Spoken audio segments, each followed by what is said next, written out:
Hello दोस्तों। छत्तीसगढ़ के series को आज हम आगे बढ़ाते हुए आज हम जानेंगे छत्तीसगढ़ के राष्ट्रीय उद्यान के बारे में, जिसे हम नेशनल पार्क के नाम से भी जानते हैं। देखिए, राष्ट्रीय उद्यान कहने का मतलब या नेशनल पार्क कहने का मतलब वन्य जीव, वन्य संरक्षण जो क्षेत्र होता है, वहाँ पर जीवों के विलुप्त होने वाले, जैसे ऐसे कई सारे जानवर हैं जो समय के साथ क्या होते जा रहे हैं, विलुप्त होते जा रहे हैं। और पर्यावरण से इनके बचाव के लिए एक तरीके का उद्यान संगठित किया जाता है, जिसे हम राष्ट्रीय उद्यान के नाम से भी जानते हैं। राष्ट्रीय उद्यान बनाने की स्थापना और उनके संरक्षण की पूरी जिम्मेदारी केंद्र सरकार के अधीन होती है। इसी प्रकार अगर वन्य जीव अभयारण्य का बात करें, तो वन्य जीव अभयारण्य की जो जिम्मेदारी होती है राख रखाव की, वो राज्य सरकार की होती है। दोनों में काफ़ी डिफरेंस है। तो छत्तीसगढ़ का जो राष्ट्रीय उद्यान है, इसमें छत्तीसगढ़ में टोटल आपके 3 राष्ट्रीय उद्यान हैं। लेकिन उसको पढ़ने से पहले हम थोड़े भारत के बारे में जानते हैं। अगर बात करें भारत का पहला राष्ट्रीय पार्क के बारे में, तो भारत का जो पहला राष्ट्रीय पार्क है, वो कार्बेट पार्क है, जो 1936 में स्थापित हुआ। पहले इसका नाम जो था हेली नेशनल पार्क था, जो कि वर्तमान में उत्तराखंड राज्य में है। तो याद रखिएगा, कार्बेट पार्क भारत का पहला राष्ट्रीय पार्क है, जिसकी स्थापना 1936 ईस्वी में हुई। पहले इसे हम हेली नेशनल पार्क के नाम से जानते थे, जो कि वर्तमान में उत्तराखंड में है। अब बात करें भारत के सबसे छोटे नेशनल पार्क के बारे में, तो भारत का जो सबसे छोटा नेशनल पार्क है, वो south button island national park है, और यह भारत का सबसे छोटा राष्ट्रीय उद्यान है, जो कि अंडमान निकोबार द्वीप आइलैंड में है। अब इसी प्रकार हेमिस नेशनल पार्क भारत का सबसे बड़ा राष्ट्रीय उद्यान है, जो लद्दाख के भारतीय केंद्र शासित प्रदेश में है। तो याद रखिएगा, अगर बात करें भारत का सबसे बड़ा नेशनल पार्क के बारे में, तो भारत का जो सबसे बड़ा नेशनल पार्क है, वो हेमिस नेशनल पार्क है, जो कि लद्दाख में स्थित है। अब इसके अकॉर्डिंग हम जानते हैं छत्तीसगढ़ के बारे में। तो यहाँ पर देखिए, अगर हम छत्तीसगढ़ के बारे में जानें, तो छत्तीसगढ़ में टोटल आपके 3 राष्ट्रीय उद्यान हैं। इन राष्ट्रीय उद्यानों को मैंने संभागवार बांट दिया है। तो संभाग के हिसाब से ये टोटल छत्तीसगढ़ में 2 संभाग में देखने को मिलता है। एक आपका सरगुजा संभाग और दूसरा आपका बस्तर संभाग। तो बस्तर संभाग में टोटल 2 नेशनल पार्क हैं। पहले का नाम है आपका इंद्रावती राष्ट्रीय उद्यान, और दूसरे का नाम है आपका कांगेर घाटी राष्ट्रीय उद्यान। बात करें दूसरे संभाग का, तो दूसरा संभाग है आपका सरगुजा संभाग। इस सरगुजा संभाग पर जो नेशनल पार्क है, उसे हम गुरु घासीदास राष्ट्रीय उद्यान या नेशनल पार्क के नाम से जानते हैं। अब इसी कड़ी में हम जानते हैं बस्तर संभाग में स्थित जो नेशनल पार्क है उसके बारे में। तो यहाँ पर देखिए, बस्तर संभाग में जो नेशनल पार्क है, जिसे हम इंद्रावती राष्ट्रीय उद्यान के नाम से जानते हैं, इस राष्ट्रीय उद्यान की जो स्थापना है वो 1978 ईस्वी में हुई। ये जो राष्ट्रीय उद्यान है, बस्तर संभाग में एक जिला है, जिसे हम बीजापुर जिले के नाम से जानते हैं। इस बीजापुर जिले में यह आपका नेशनल पार्क है। इस राष्ट्रीय उद्यान का नाम जो है इंद्रावती नेशनल पार्क इसलिए पड़ा क्योंकि इस क्षेत्र पर इंद्रावती नदी प्रवाहित होती है। इस नदी की वजह से इस क्षेत्र को हम इंद्रावती राष्ट्रीय उद्यान के नाम से जानते हैं। इसके अलावा ये प्रदेश का प्रथम नेशनल पार्क है, प्रथम राष्ट्रीय उद्यान है। इस राष्ट्रीय उद्यान में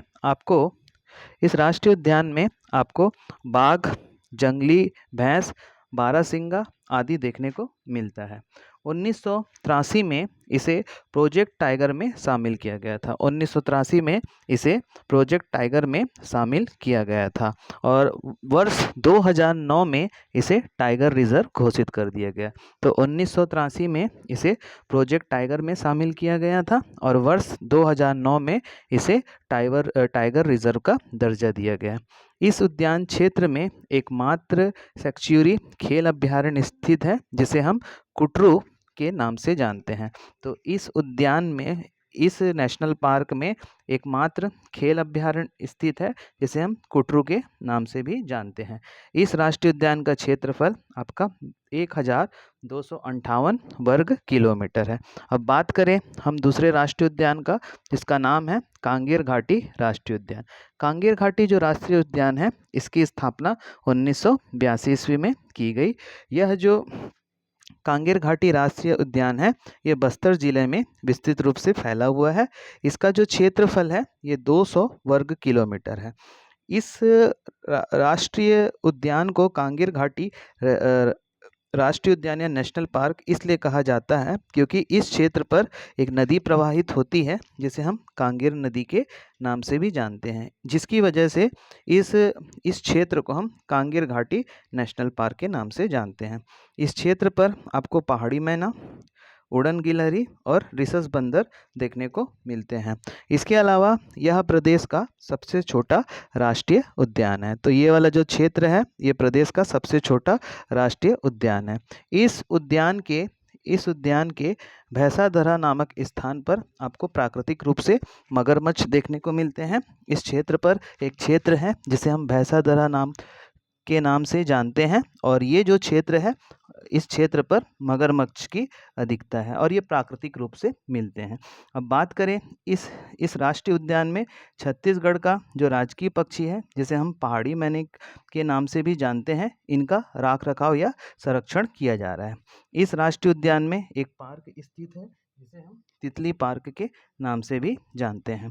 1985 में इसे एशिया का पहले बायोस्फीयर रिजर्व घोषित किया गया, परंतु वर्तमान में यह इस सूची में नहीं है। तो एशिया का पहला जो बायोस्फीयर रिजर्व है, वो आपका बस्तर में है और इसकी स्थापना 1985 में की गई थी, परंतु अभी ये इस सूची में नहीं है। इस क्षेत्र में कुछ आपको दर्शनीय स्थल देखने को मिलेंगे, जिसमें कुछ दर्शनीय स्थल जैसे आपका कैलाश गुफा, तीरथगढ़ जलप्रपात, कांगेर घारा जलप्रपात, दंडक गुफा, भीमसा धारा और कुटमसुर की गुफा। तो इस क्षेत्र पर यह जो है, यहाँ के काफ़ी दर्शनीय क्षेत्र हैं। अब बात करें अगले नेशनल पार्क की, जिसका नाम है आपका गुरु घासीदास नेशनल पार्क। 1981 में इस नेशनल पार्क की स्थापना की गई थी। जब इस नेशनल पार्क को स्थापित किया गया तो उसे पूर्व में संजय गांधी नेशनल पार्क के नाम से जानते हैं, लेकिन छत्तीसगढ़ स्थापना के बाद संजय गांधी जो नेशनल पार्क का वह क्षेत्र जो छत्तीसगढ़ क्षेत्र में आया, उसका नाम वर्ष 2001 में आपका गुरु घासीदास नेशनल पार्क रख दिया गया। यह जो क्षेत्र है, मुख्यतः आपको कोरिया, सूरजपुर, मनेन्द्रगढ़, चिरमिरी, भरतपुर में फैला हुआ दिखता है। इसका जो क्षेत्रफल का बात करें तो इस नेशनल पार्क का क्षेत्रफल है 1441 वर्ग किलोमीटर है। इस क्षेत्र पर आपको बाघ, तेंदुआ, नीलगाय आदि देखने को मिलते हैं। क्षेत्रफल की दृष्टि से यह छत्तीसगढ़ का सबसे बड़ा नेशनल पार्क है। यह राष्ट्रीय उद्यान गोपद बनास नदी का जलग्रहण क्षेत्र भी है। इस नेशनल पार्क पर आपको कुछ स्थल देखने को मिलते हैं, जैसे आमापानी, ये गोपद नदी का उद्गम क्षेत्र है, नीलकंठ जलप्रपात, च्यूल जलप्रपात और आपका छतोरा की गुफा।